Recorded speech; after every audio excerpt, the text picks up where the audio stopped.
Welcome back.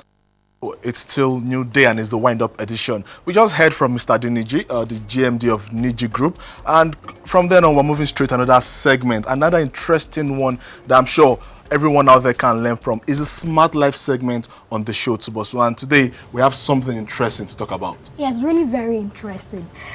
You're welcome to the program, sir. Thank you. And I'm Mr. Ogbo, Awoke Ogbo. Did I get that right? You did. Yes. Okay, once again, you're welcome to the program. Thank you. On Smart Life today, we're talking about multiple streams of income. Yes. Now, do you believe in multiple streams of income? Yeah, very, very important. Yeah. Very important. Yeah, if anybody doesn't believe in multiple streams of income in our world today, I wonder how the person, just will survive. Yeah. Thank you. So basically what you're saying is, no, a single job is not enough to cater for today's demands. It had never been since after the 70s. Okay. From the 80s. In the 70s, the kind of jobs you got in the 70s after you finished school were the kinds of jobs that would sustain you for the rest of your life. So you will have guaranteed pension for the rest of your life. You can work there for 30-something, 40-something years. But that kind of job doesn't exist today. And then you find, because young people are, sort of restless, upwardly mobile, many times you find it difficult to find one young professional that will stay in a job for 5 years or 10 years in one particular job. It really must be this time. Yeah, so it's no longer. It's no longer. It Okay, we have in the studio Mr. Ogbo, Awoke Ogbo. Correct me if I'm wrong. Yeah, you did well. Okay, now, and it's time for, we actually, as we normally do, we go around the streets of Lagos to seek people's opinion. So this time around, we went around the streets of Lagos, we asked people their opinion as regards multiple streams of income. So we'll take this clip, and when we come back, it's still New Day, the voice of the new generation. Stay with us.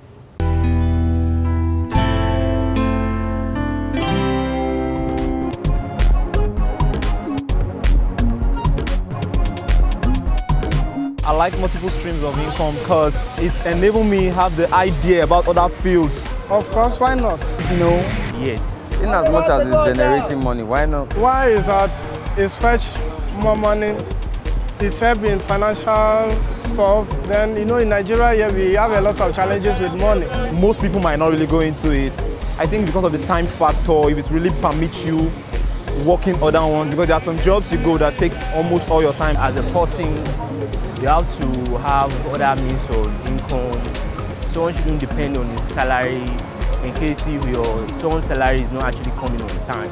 Because that will keep you limited, to keep your income limited. But if you have multiple, that means you have the opportunity of getting money from different places, different channels.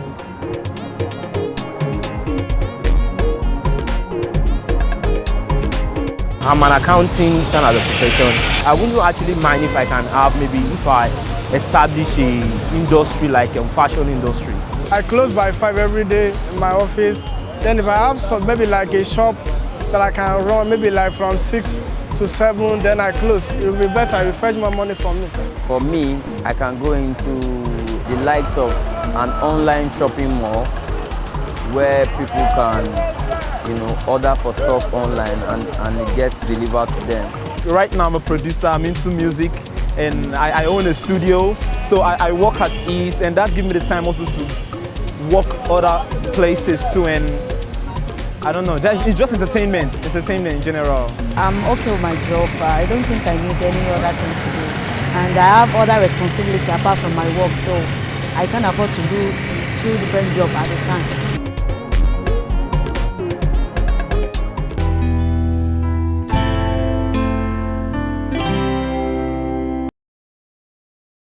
We have with us in the studio Mr. Ogbo, who is is a life coach as well as a consultant, and we're talking about multiple streams of income today on the show. And before, you mentioned something that you said having more triple stream of income is actually an advantage. So you're telling us in this sense, in this part, there's no disadvantage towards it. No, there's no disadvantage. It's actually a strategy.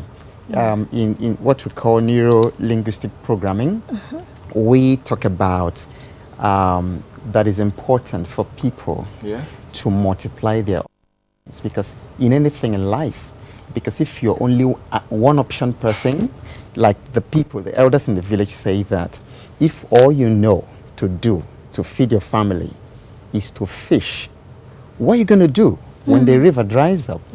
So it's not a matter of whether it's right or wrong, it's a strategy for surviving, because the more options you have, the better for you. And then that's also why a lot of people are not, many people are not readily employable, and that's why employers of labor are taking advantage of so many young people these days, because they don't have options. And so you find a graduate of so many years comes to pick up a job, and they're paying him 20, 50, or 15,000 or 10,000, and because he doesn't have options. You find somebody, doing that. I mean, because why would you spend 18 years in school to come out to earn 20,000 or 25,000 naira? But because the options aren't multiplied. So if you bring it's the same thing with your health, it's the same thing with your options, it's the same thing with your finances. You've got to have options, because if you're just the person of one option, you're just one disaster away from being taken out.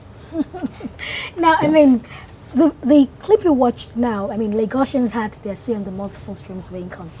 But we had about 4 guys there, and they said they want to start. It was just one person that said no. Now, they all want to start it, but they're not starting it.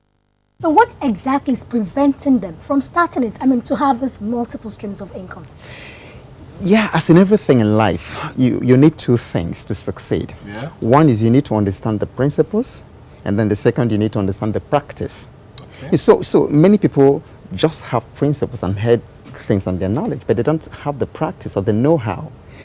And then a lot of our education in the universities, teach us principles. The people they just come out with know-how. That's why you have millions of graduates out there, they don't know what to do. So people like that, like those young people who want to start and they just can't, need to learn. There are skills for everything. So this is what you want to achieve in your life. This is where you are. You need to ask yourself a question. What are the skills that I need? Because to achieve everything, there are always skills attached to any goal. So what are the skills I need to learn?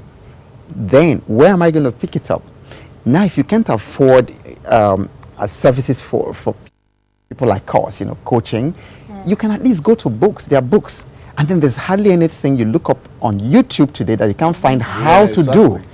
You can actually, if you want, I'm not saying people should do that, but you can actually learn how to deliver a baby or how to do a surgery appendectomy from the internet. I mean, I thought it was a joke until I checked, how to fly.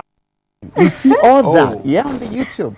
So young people don't have any excuse that they can't start, So if you have the principles, you understand it, you believe in it, find the practice, get the know-how, then match what you believe with the know-how, with the skills, and bingo, it happens.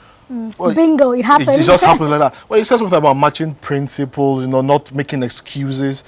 Here's the thing. Some people have 9 to 5 jobs, or say they have a full-time job. Now they want to start a private practice. Wouldn't there be clash of interest, collision, implication? Legal implication? Yeah, there's something. I started my career in Shell. Okay. I worked for Shell.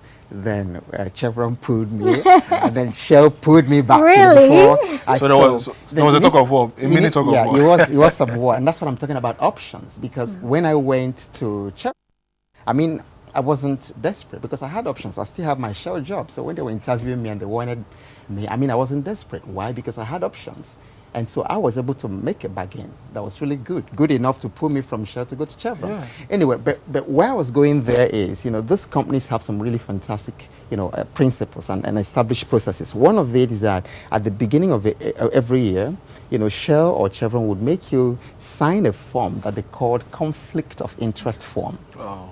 Yeah, so basically, and they're not saying you may not start a business, or maybe your wife shouldn't have a business or somebody, but they are saying declare, so that if you're in the capacity to award contracts or to do something, we make sure we know that that you have interest somewhere, and that's not going to be any conflict. So as long as you you are aware, of the conflict of interest issues, because your employer deserves your time. So they're 8 to 5 or 9 to 5, like we say, that you're actually working there, you know, and then you're not just sitting down there playing video games on the internet, you know, or whatever. So once you deal with the conflict of interest issues, why not make as much money as you are capable of making? But be aware of conflict of interest, because you shouldn't cheat your employer. You shouldn't compete with your employer for the same business. Definitely. Yes. But then nothing stops me from working in the oil and gas industry. Nothing stops me from running a restaurant, by the way. And I don't have to be the person running the restaurant, but I have the understanding of what it takes to. I can set up that enterprise, somebody runs it, my wife runs it or something, but I'm not competing, you know, with Shell, because Shell is not in the restaurant business. They are not selling amala and ewedu. Okay. Yeah. So do we have questions on Twitter? Yeah, we have a couple of questions. This one coming in from Twitter. He says, he's asking, or rather he's saying something, his experience. Says he was working once, he worked in a media organization. They used to do printing. Then he started collecting contracts, outsourcing contracts for printing for his own company. At the end of the day, he was fired. So he's asking, can he sue his employer? Because you mentioned about, you said something of signing contract with Shell, Chevron. He says there was nothing there to sign, that when he came in as a freelancer, a freelance marketer. Now he had his own company and he was outsourcing contracts to his own company. But the company felt that was the wrong thing to do. So he's asking for advice. Yeah, well, the thing is, even if it wasn't signed, you know, we have setting on written rules. You are operating in a particular within an employment, an organization. You are getting benefits there. You're being paid. You know, it's whether you signed anything or not. It's the principle is wrong to compete with your employer or whoever. You know, whether you're coming as a something, you know, but you have a contract, an employment contract with them. And so it's wrong. I mean, there's nothing to sue for, to fire there. You shouldn't compete with whoever, you know, because I think one of the things that I emphasize and that we need to emphasize a lot more in this part of the world is ethics, you know, work ethics. You know, we don't want to go out there. The fact that multiple streams of income is a strategy that everybody should adopt doesn't mean that you should be unethical. It doesn't mean you should want to make money by all means, you know, including cheating and killing. I mean, there are ways to know, you know, just operate these things decent. You don't have to cheat. And like they say, you know, the sky is too wide for two birds to collide, you know, so I don't have to compete with my employer. So if he thought he had enough business, why didn't you just leave that contract, go set up your own somewhere? But you are still there taking salary, taking something from the gentleman, and then you are competing with his business. It's morally wrong. There's nothing to sue for over there. People should go. Yeah, this one is saying, because it says to start different businesses, one needs to have a capital base. Now, he says, what of low-income earners? How do they go about starting multiple streams of income? I'm glad he asked this question. See, what people forget is that technology has lowered the entry barrier to business today. Before, you know, we're on television speaking. Before, to bring your market, your product to the public through the television, I'm just talking about 10, 20 years ago, you got to pay millions, tens of millions of naira. Before, to advertise on a page of newspaper, you're paying like 600,000 naira on a page of newspaper. And then most Nigerian newspapers don't circulate more than 30,000. So you are reaching just like 30,000 and all that, 600,000, or you are paying 10 million. But today, in the social media, you spend with 10,000 naira, you reach a market of 100,000 people. So the barrier is low. People just need to think, you know, about how do I take up. The problem is not the opportunities; they are there, you know, but you need to know how. Coming back to know how. Okay. Talking about thinking, this one is asking another interesting question, which I also find interesting. It says, for those of us who want to go into other streams of businesses, how do we go about establishing a business plan? Because he says that he's found it difficult to establish a business plan. Which makes me remember what a friend of ours, Buki George, you know, said during a program. Buki runs the pharmacy chain. I think it's Health Plus, it's called. So now, and she's extremely successful. And I remember Buki telling the audience that she never had a business plan until after 7 years. See, the Health Plus. So just start. If you know what to do, and then you learn, It doesn't mean you shouldn't put something down. When I started my consulting, I had something. But you find out that, see, the process of actually sitting down to think, it's not difficult. It's not very complicated. Sit down. What is it I want to accomplish? What's the vision, the mission? Where am I going? What are my products? Who is my market? What's difficult thinking there? Putting down. Who is my market? Who am I producing this thing to? How do I reach my market? Who are my competitors? What's the competition? How do I deal with it? What are the risks of the business? How do I mitigate it? Should this happen? How do I fund the business? That's business plan. So it's nothing complicated. It's very so just simple. do that simple thing and start, from somewhere. And then, as you're working, like the business plan I had 6 years ago is not what I'm running today. And that's how it happens for most businesses. When you begin to run, the business takes a life of its own. If you're committed to it, and then you're committed to personal development, growing your entrepreneurial skills, somehow you'll be able to pull through. Okay, now, for instance, somebody's working as another business and things like that, because the basic man, the layman wants to know, what are the challenges that would, what are the challenges I'm going to face? If you're working, yes, and I'm also running my business. That's how your parents trained you. That's how they trained me, because my parents were teachers, and God bless my father. Today is actually his the 13th year since he passed on. Okay, so, and I remember my father, particularly my mother. They've all passed on, but they were teachers, and we are 7 in the house, 6 boys and 1 girl. He took all of us through school from a headmaster salary, but then he had farms, so they would come back, because you go to work, you're there 8 o'clock to 4 or 5. So what's happening between that time? Yes. When you now get home, you have 5 p.m. to the next morning. So much you can do. Even internet marketing alone, if you know what to do about internet marketing. I have, like one young woman who works with one of the banks. She's selling things on Facebook, making money. And then some people are selling on the internet, and they are making more than what they are being paid in their salary. So there's actually no excuse if you know what to do, because now what people call free time is actually your prime time. So you're in the office 8 o'clock to 5 p.m. What happens after 5 p.m.? Good. So what you're saying, just in a very little sentence, is there are no challenges. There are no challenges. There are challenges. Okay. There are challenges, but every challenge presents an opportunity. Oh, yes. It can always be walked through. Okay. So, and then most of the challenges have already been dealt with, so it's just for you to find out how did other people do it successfully, and how are they doing it successfully, and then you can do that. So, words of Mr. Ogbo, Awoke Ogbo, he's saying that multiple streams of income is a good thing. Very, very good thing. And even though there may be challenges, but then every challenge would always bring an opportunity. Absolutely. It's been a pleasure having you in the studio with us. Thank you. And all the best in your future endeavors. The program is still New Day, the voice of the new generation. My name is Tubosu, and this is Ivan. Yeah, it's still And Ivan. it's time for us to go for a break. We'll be right back. Stay with us.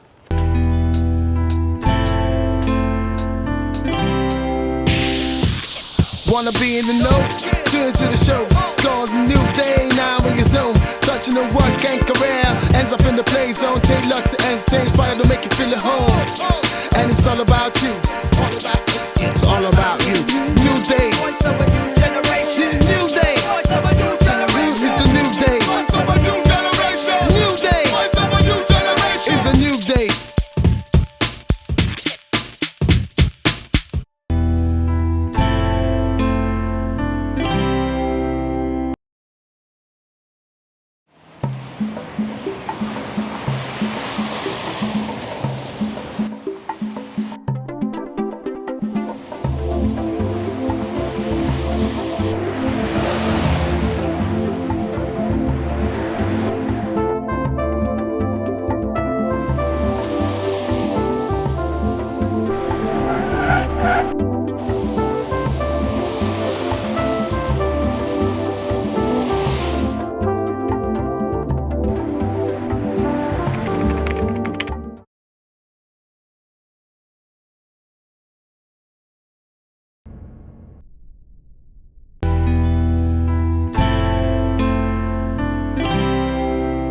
Today you've learned something. Oh, definitely, yeah. I have learned quite a lot, right from Mr. Adeniji.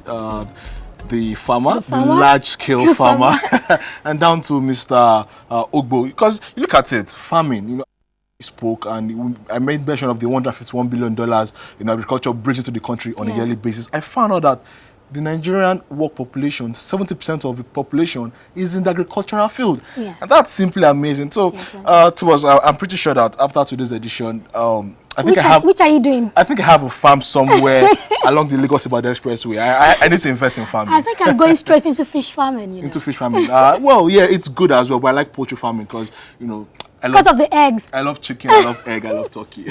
And, you know, we also spoke with Mr. Ogbo, Awoke Ogbo, and he talked about multiple streams of income. If you listen to our interview, engineer Adeniji, he told you that he's actually operating in 4 different sectors. So that means he's making money in 4 different sectors. So what stops you out there to actually start your own business, even though you are working? And he also, Mr. Ogbo also made mention the challenges that comes your way, they're actually opportunities. Exactly, as well. you know, because every challenge that is being posed to you, there are 2 or 3 different avenues to come out of it. So before, you know, I used to think that having multiple stream of income was, you know, quite hectic, was quite stressful until I ventured into it a couple of years ago. So what did you do? And it was back then in school. So what did you do? When you're in school, there are different things you do. Either you sell credit, either you sell shoes for your guys, or you print shirts, you design graphic designing for those guys who like parties. So I found it was quite interesting. I was making money by this, apart from the money that was being sent to me from home. So I was born. Then in school, man, I was balling. You needed to have seen me. Like you were like... I had everything. And even for the ladies, I mean, for those still in school, they can actually go into the makeup business. Beading, because I can remember. Selling accessories as well, shoes, clothes, beads. So there are a lot of things for people out there. You know, the fact that you're at home doesn't mean that you don't need to do anything. You can be in your home, like Mr. Ogbo said, and try and do anything. The internet is there. The smartphones have been enabled to operate like computers, like laptops. So there's nothing stopping you. There's no more hindrance. There's no more menace. Just go out there, make that money, live a better life, and have a positive impact on society at large. I mean, when I was in school back then, because I was making beads and I was also selling, and somebody was like, Subosu, you like money? I said, really? Did I come to Lagos to count the bridges? Excuse me. Okay, it's time for us to go for another break. And when we come back, it's still New Day, the voice of generation. Stay with us.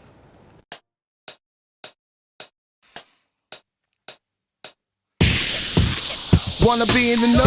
Tune into the show. It's called New Day, now in your zone. Touching the work and career. Ends up in the play zone. Take luck to entertain. Inspired to make you feel at home. And it's all about you. It's all about you. It's New Day. It's a new generation. New Day. It's the New Day. It's a new generation. New Day. It's a new generation. It's a new day.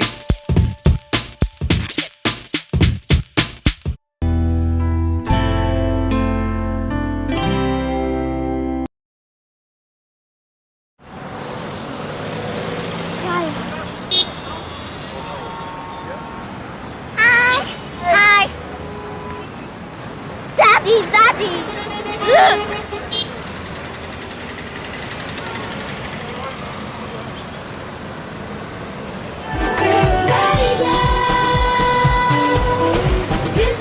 We should know better. Do the right thing. Let's change the way we think.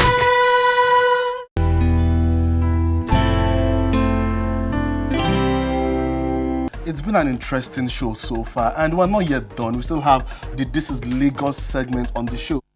And so soon, you know, This is Lagos segment. It was quite interesting, the Akwaba event, you know. It's an event for African tourism and travel market. It was a 3-day event, and we had people from, you know, the tourism, people who love travel, hospitality. Like that. It was quite beautiful, and we saw a lot of beautiful things as well.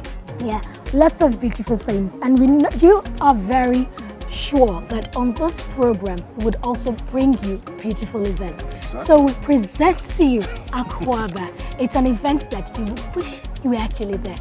And after this clip, we'll come back to say a goodbye. So let's go for this show on Akwaba event. Stay with us.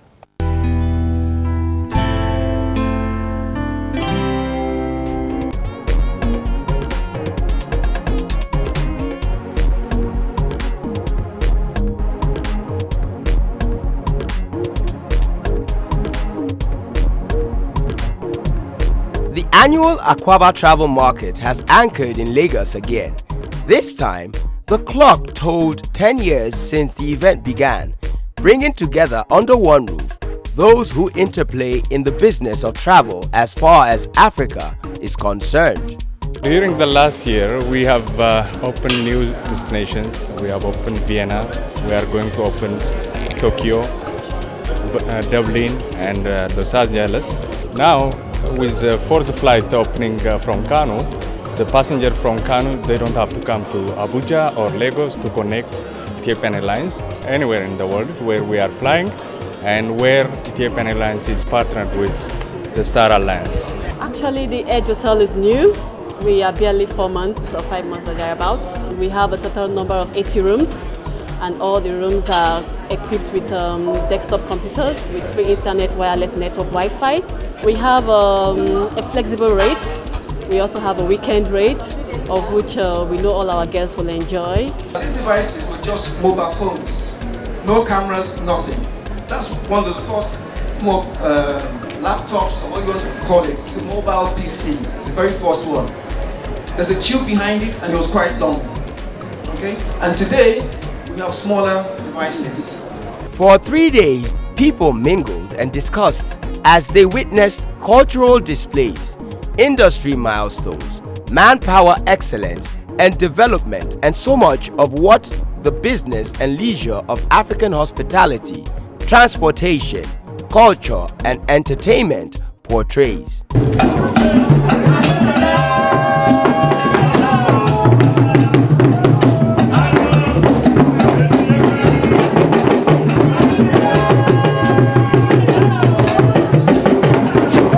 Every time someone has a reason to go somewhere for a while, how to get there, a place to stay, and how to communicate are priority. Akwaba has become one event that serves as a one-stop shop to get an update on the travel industry, especially in Africa. Grateful to those people who kept faith with the vision. That yes, every business suffered loss, every business was almost grounded. Some people still found it in themselves to still stand up to be counted. So I don't give myself the credit. For the travel industry, the celebration of professionals and interaction among service and product providers and their clientele is a staple of the annual Akwaba Travel Market. And soon, another edition will come to Lagos.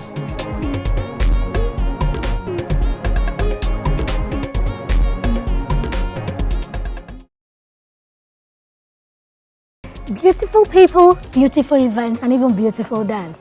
Don't forget that earlier on we gave out the word for the day. We are still expecting you to send us your answers to. Yeah, your answers to our social media handles. Our Facebook handle is www.facebook.com/New Day TV Show. It's scrolling on your screen, and the Twitter handle as well at New Day TV Show. So send in your sentences, and we'll pick the best. And who knows, you might just be the lucky winner of 5,000. Just 5,000. It's been an interesting edition, Definitely. No doubt. But it's time to say goodbye. My name is Subosun Gilbert. Let's do this again between 1 p.m. and 2 p.m. And I'm Ivan Dugan. Stay safe, stay blessed, and make sure positive impact in the society.